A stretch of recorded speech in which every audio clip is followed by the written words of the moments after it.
sehingga rakyat-rakyat kita tertindas, sehingga rakyat miskin tertindas.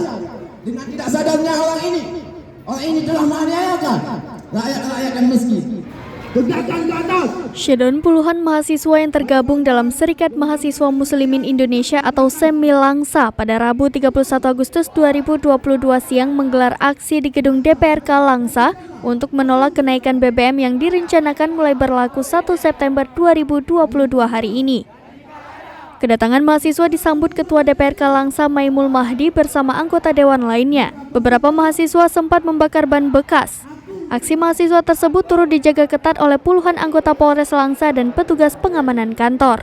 Amatan Serambinews.com setelah pertemuan di halaman gedung, Ketua DPRK Langsa mengajak para mahasiswa masuk ke ruang rapat untuk berdialog. Karena hari ini Bapak Polisi saya melihat begitu antusias untuk membantu adik-adik. Ketua DPRK Langsa Maimul Mahdi mengatakan dengan tegas bahwa pihaknya juga mendukung aspirasi para mahasiswa yang menolak kenaikan harga BBM. Pihak Dewan akan menyampaikan aspirasi mahasiswa ini kepada pemerintah pusat dalam waktu dekat.